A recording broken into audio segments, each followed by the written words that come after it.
back. It's February. It's my birthday month. It's my birthday month. It's Black History Month. This month we're back with something exciting, something different. We both like really love Chinese food. Yes. We don't like talk about a lot, but we always default to like Chinese food and Chinese restaurants. Very often, like that. Definitely our default, for sure. So what we brought today, given like the time this video is shot is actually Lunar New Year, is Lunar New Year small bites. So I'll pass it over to the chef to explain it. I made some dumplings. So, I feel like my best dumpling moments have always been shared with you. You know, we haven't gotten into dumplings. I think when I moved to New York, I started eating dumplings more than... It was my first time. Yeah. Here. It was my first time. And we like... Which is crazy because we lived in one of the best... I was going to say that. places in the world for Chinese food. Chinese, and we... all the spots. Never went to Chinatown. We never went. All of this to say, we will be having dumplings. They're filled with pork and veggies. And I hopped on this air fryer craze. And I went ahead and air fried some egg rolls. Not my personal preference, but the filling is good. It's gonna be good. It's gonna be good.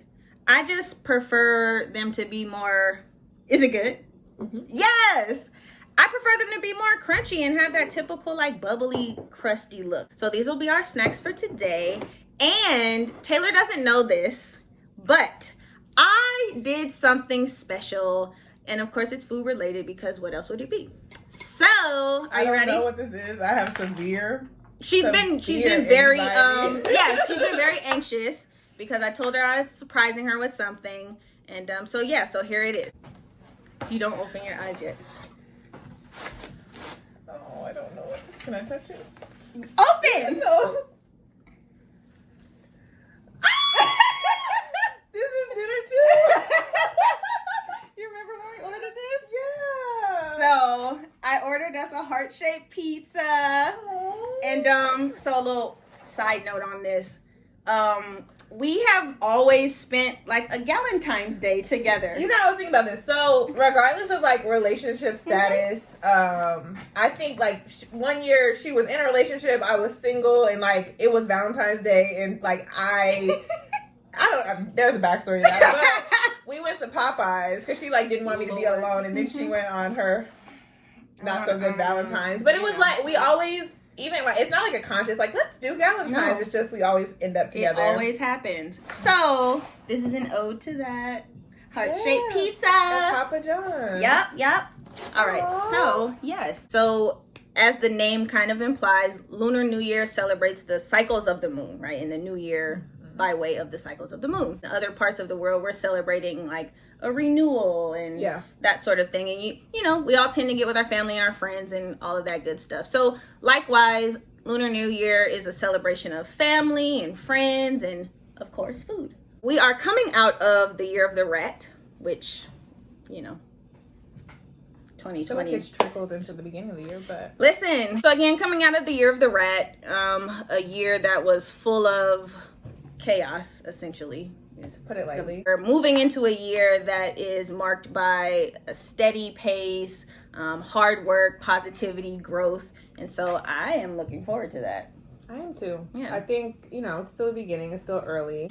Oh, I think one other thing too we need to add and acknowledge is like there's been a uptick of like hate crimes against the Asian American community. Particularly, I've seen a lot of like coverage from like people I follow that are Chinese, and I know Chinese restaurants, just given like the origin of COVID, have really struggled. So it's also an opportunity to kind of support your local Chinese restaurants. We didn't do that this year, but we do have our personal list of places to support in New York City. What's happening to those communities is absolutely terrible. So, you know, in solidarity, here we are. So I'm going to take a bite of the dumplings and the egg rolls, and Taylor will tell you guys what we're drinking today.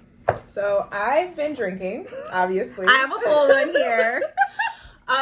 So when we were sitting down and discussing what we want to come to the table with this month, and the first thing that popped in my mind was we gotta do something Hennessy.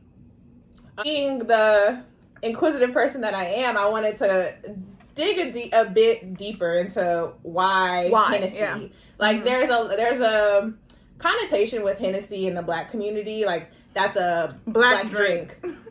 And I wanted to kind of scratch a little bit. Like I could get really philosophical here, but I wanted to scratch a little bit and share a few tidbits on cognac as a genre, the symbolism behind that in the Black community, but also in the Chinese community. Which is a nice connection. Yeah, because I go to Chinese restaurants. There's one that's my family's favorite called Hop Key in Chinatown, and when you sit down, it's BYOB. And every time I would see Asian families, I don't know if they're Chinese, they'd have a huge bottle of VSOP or Remy Martin or any type of cognac. Seeing these families, I'm always like, oh, like Chinese people or Asian people also like Hennessy. And so I did a bit of research on that, and I'm going to share with you all a few tidbits on cognac. So starting with Hennessy in particular, Hennessy is classified as a cognac, and in China, what I found is some of the first brands to import into China were cognac brands when the ports opened in Shanghai in the 1800s. Typically, cognac is consumed as an aperitif or an after-dinner cocktail in the West. However, cognac in China is consumed neat as a drink with food. Put a bottle in the center of the table and consume it, which is kind of goes against the grain. Wow, that's interesting because that is how I've seen it done at Hop Key. Exactly. So all that being said, the younger generation is kind of shifting how cognac is being perceived with mixed cocktails, which introduced tonight's cocktail. The Hennessy berry cocktail is mixed with Hennessy cranberry juice, which is my favorite just as it is, but there was a twist. You add pineapple. I added some lime seltzer because we like bubbles, and a squeeze of lime. And that's the cocktail for tonight that I've been sipping, and it's super light. Like Hennessy and cranberry is kind of a staple, a safe drink. It's like basic girls vodka soda. Yeah. Well, cheers. So the truth of the matter is Black people are cool. Like the best way to put it. Like, I mean, I'm biased, but I'm not, because again, $1.2 trillion in spending. And over the years, there's been more of like a push to commodify that. I mean, there's always been like a commodification, but a commodification and honoring where these stories come from. I think, are we hearing those stories though? I think we are. More recently. I think what we're doing now is there's a product attachment and there's the story behind it. For these products I'm about to explain. Because while I do think it's cool to have Black-owned brands, I think it's also equally as cool to recognize that there's establishments that are tried and true, have the money, the machine, the marketing, the advertising, and honoring Black people in those roles and using like the full scale of a company to amplify that. And not just like every company needs to start up from like the mud to like be authentically Black. I think what triggered me to even ask that was like this rise of Black owned business and like support Black business after the events of this summer. Oh no, this is, I think what I'm about to share is like years in the making. Yes, but you know, like all I'm saying is like, especially now, right, is this whole push for support Black business in a way that has never been vocalized in this way. No, I totally agree. I think there a guilt that some people feel. And there's others that are not new to this, they're true to this, and like that's kind of been their ethos. And I definitely am we're both people that have like not new to this, we're true to this, and I think it's always an extra plus when things are Black owned and if not of great quality. The next liquor I want to feature is a Bullet Bourbon. It's the Bullet Bourbon Frontier Whiskey Blender Select, and I'm really excited about this one. Me too! So this Bullet Bourbon in particular was blended by a Black woman. Her name is Ebony Major. She introduced herself as a part of like, you know, Bullet Bourbon, like what she does day to day. I think her job is super cool. She gets to taste whiskey and bourbon. It's a very like scientific and technologically advanced job, but first Black woman to blend this type of under this category. She's very passionate about it when she talks about it. And it's just something to really admire. She's young. She's one of our peers. So to know like she did this.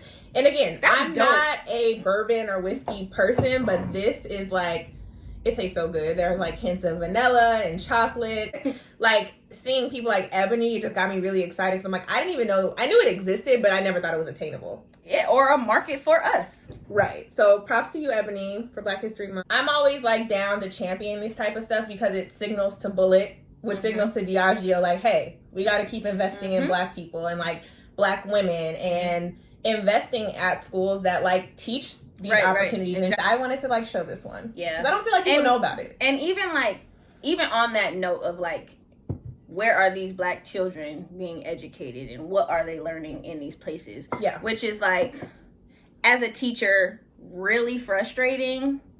As a Black teacher, really frustrating when it's like, February has arrived. Let's pull out our Martin Luther King, our Rosa Parks, and let that just be Black history. Black history is American history. Thank you. World history. Thank you. I got tongue tied because it's so frustrating having to continually explain that is American history. I think you lead me into my last and final one. And to Jana's point about Black history being American history, I think you have, again, a lot of brands that are built on the backs of Black people, and that goes to not just food, but so many things. But what's I think crazy is that there's stories that we don't even know. And this one is I'm super excited about. This is Uncle Nearest, and it's consumed because it's just so good. Uncle Nearest has become a new fan favorite amongst people. Us. Us, yeah. And I just think, again, it's one of those, like, it's Black owned. It's a Black origin story. It's a quality product. It's really good. We just wanted to spotlight, they're all brown, so brown liquors that aren't Black owned, have Black origin stories, or just kind of have influenced and really shaped Black culture. Mm-hmm. So that's the drinking segment of tonight. Mm-hmm. And there's Hennessy in these, but I think I'm gonna kill this one and have something neat. So, as we mentioned in the beginning, February is both of our birthday months. So, I made some cupcakes. Of course you did. Of course I did. You remember she was saying how extra I am. So, we're gonna light a couple candles. It's our birthday. Also, these are sparkler candles. Oh, just FYI. Happy birthday, sis. Love you. Love you too. Did mine go?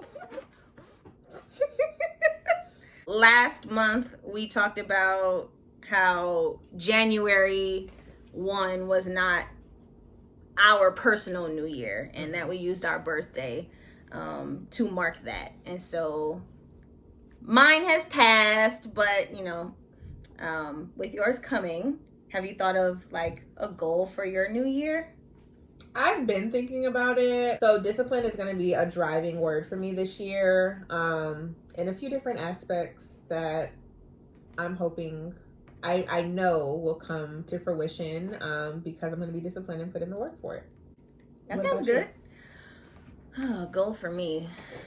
Well, I just entered into a new decade. So I guess kind of in that I've been a lot more reflective than I would typically be. What I want to focus on for my new year is furthering my education in many ways. So work related, side hustle related, just kind of educating myself about the things that I find valuable. So yeah. Cheers to a new year. Happy February. Thanks for sitting across the table from us. I should get you. Bye, y'all.